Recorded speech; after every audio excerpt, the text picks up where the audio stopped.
छात्रों, आज हम मैथिली शरण गुप्त के चर्चित महाकाव्य साकेत के नवम सर्ग के प्रस्तुत पद की चर्चा करेंगे। यह अत्यंत ही महत्वपूर्ण पद है और उर्मिला की विरह वेदना से संबंधित है। उस रुदंती विरहणी के रुदन रस के लेप से और पाकर ताप उसके प्रिय विरह विक्षेप से वर्ण वर्ण सदैव जिनके हो विभूषण कर्ण के क्यों न बनते कविजनों के ताम्रपत्र सुवर्ण के। उस रुदंती कहते हैं रोने वाली, और रुदंती का दूसरा अर्थ होता है संजीवनी बूटी। उस रुदंती विरहणी के रुदन रस के लेप से, रुदन कहते हैं रोने के लिए, और रस अर्थात रोने रूपी अर्थात रोने पर जो आंसू निकलते हैं उसकी यहाँ बात की गई है। रुदन रस, आंसुओं के लिए रुदन रस शब्द का प्रयोग यहाँ किया गया है कि लेप से और पाकर ताप। ताप कहते हैं तपाना। जैसे अग्नि में किसी भी चीज़ को गर्म किया जाता है या तपाया जाता है उसको कहते हैं तपाना, ताप। उसके प्रिय विरह विक्षेप से, प्रिय कहते हैं प्रियजन के लिए, विरह कहते हैं वियोग के लिए, और विक्षेप कहते हैं दुख के लिए। वर्ण वर्ण सदैव जिनके हो विभूषण कर्ण के। वर्ण का अर्थ होता है अक्षर और वर्ण का अर्थ होता है रंग। तो वर्ण सदैव जिनके हो विभूषण कर्ण के, मतलब जिनके जो अक्षर हैं या फिर जिनका जो रंग है वो विभूषण कर्ण के। कर्ण कहते हैं कान के लिए, और कर्ण एक व्यक्ति का भी नाम रहा है। तो जो आभूषण कर्ण कानों में पहने जाते हैं वे आभूषण अत्यंत ही महत्वपूर्ण नहीं होते हैं, जबकि जो नाक में पहने जाते हैं वो सोने के होते हैं और काफ़ी महत्वपूर्ण भी होते हैं। क्यों न बनते कविजनों के ताम्रपत्र सुवर्ण के। तो क्यों न बनते कविजनों के ताम्रपत्र सुवर्ण के। ताम्रपत्र कहते हैं तांबे के पत्ते को, और जब संजीवनी बूटी का लेप या रुदंती का लेप उस तांबे के पत्ते पर करते हैं तो वह स्वर्ण में परिवर्तित होता है। उसी प्रकार से कवियों को भी उर्मिला के पावन चरित्र का ज्ञान करने पर, उनका चित्रण करने पर उनको भी उच्च आसन प्राप्त हुआ। तो आज हम इसका संदर्भ, व्याख्या, प्रसंग विशेष जानेंगे। तो संदर्भ की बात करते हैं। प्रस्तुत पद्यावतरण हमारी निर्धारित पाठ्यपुस्तक आधुनिक हिंदी काव्य के आधुनिक युग के वैतालिक भारतीय संस्कृति के पुरस्कर्ता, द्विवेदी युग के शीर्षफल, युग प्रवर्तक, राष्ट्र कवि मैथिली शरण गुप्त के प्रसिद्ध महाकाव्य साकेत के नवम सर्ग से अवतरित है।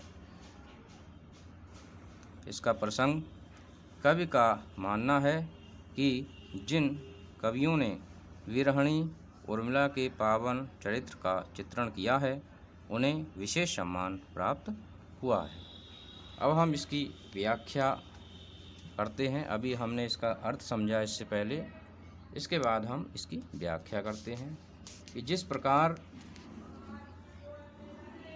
तांबे के पत्ते पर रुदंती नामक जड़ी बूटी के रस का लेप करके उसे आग पर तपाने से तावा सोने में परिणत हो जाता है, उसी प्रकार कवियों की तांबे के समान निकृष्ट काव्य रचनाएं भी स्वर्ण के समान महत्वपूर्ण हो सकती हैं।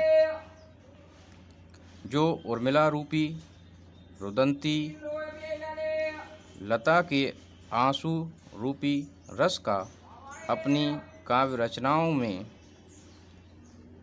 अंकन करते हैं और अपनी रचनाओं को उसके विरह रूपी अग्नि के ताप से तपाते हैं। जो अच्छे कवि हैं और जिनकी रचनाओं में श्रवण सुख वर्णों का प्रयोग रहता है, उनकी रचनाओं का तो उर्मिला की विरह व्यथा का वर्णन करने पर स्वर्णमयी हो जाना निश्चित है। अंतिम दो पंक्तियों का अर्थ यह भी लगाया जा सकता है कि उर्मिला का विरह वर्णन करने वाले कवियों की निकृष्ट रचनाएं भी महत्वपूर्ण और उनका वर्ण कानों को सुख देने वाला हो सकता है। इस प्रकार इसमें कवियों के काव्य में उर्मिला के पावन चरित्र का गान करने पर 4 चांद लग गए। इसके बाद हम विशेष की बात करते हैं, क्योंकि व्याख्या में संदर्भ प्रसंग व्याख्या के साथ साथ विशेष का अपना महत्व होता है।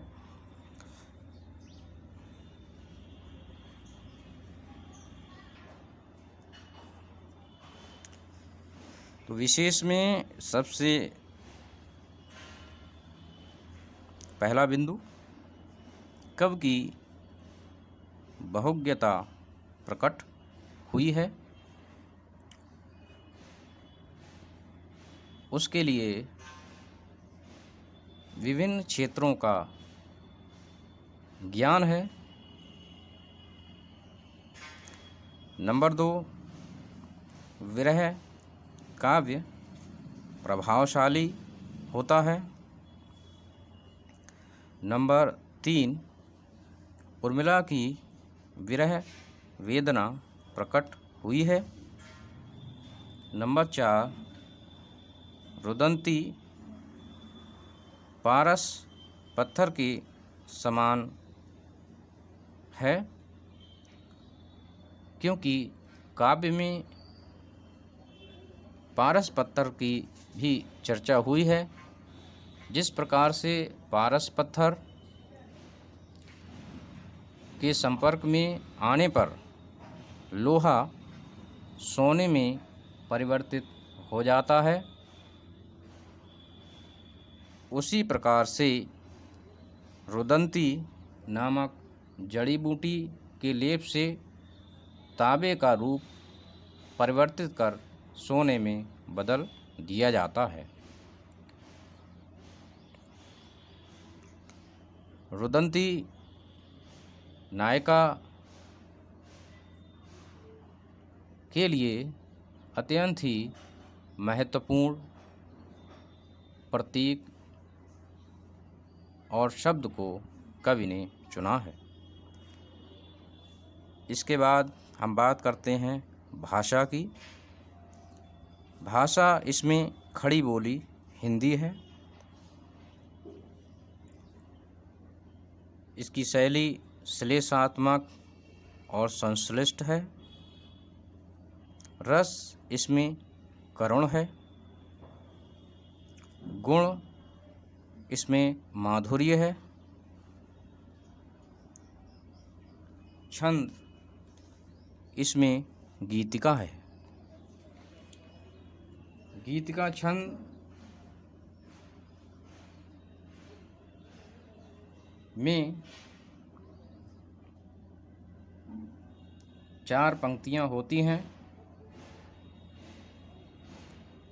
और प्रत्येक पंक्ति या चरण में 26 मात्राएं होती हैं। 14वीं और 12वीं मात्रा पर यति होती है, अर्थात रुकना होता है, और इसके अंत में लघु और गुरु होता है।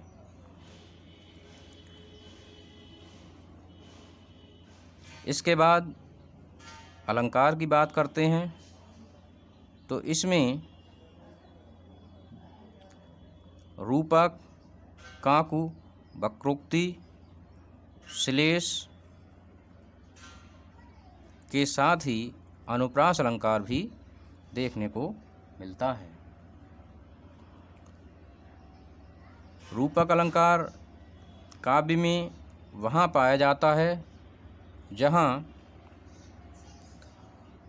उपमेय को उपमान का रूप दे दिया जाता है।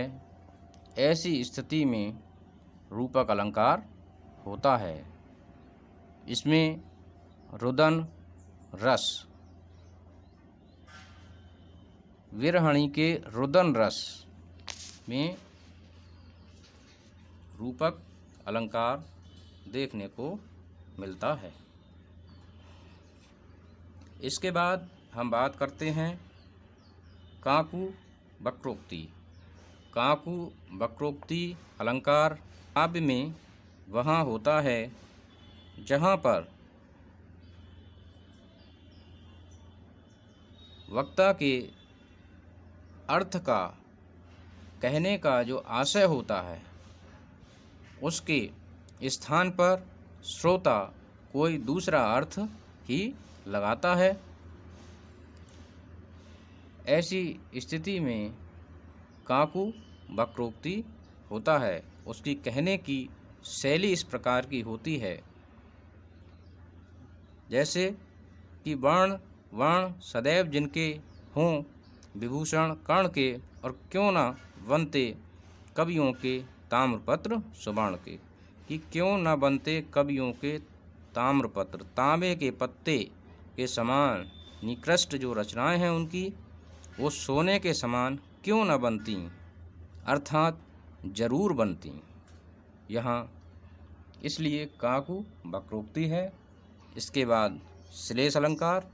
श्लेष काव्य में वहाँ होता है जहाँ अनेकार्थी शब्द प्रयोग में लाए जाते हैं। जैसे रुदंती शब्द अनेकार्थी है। इसका एक अर्थ संजीवनी बूटी और दूसरा नायिका के लिए उर्मिला के लिए प्रयुक्त है। अनुप्रास जहाँ एक वर्ण एक से अधिक बार आता है वहाँ अनुप्रास होता है। जैसे विरह विक्षेप में वह वर्ण 2 बार आया है। इसके साथ ही इसमें पुनरोक्ति प्रकाश अलंकार भी देखने को मिलता है। जैसे वर्ण वर्ण शब्द में पुनरोक्ति प्रकाश अलंकार हैं। तो छात्रों, मैं समझता हूँ कि आज आप इस पद्य की व्याख्या को ससंदर्भ समझ चुके होंगे। सही है।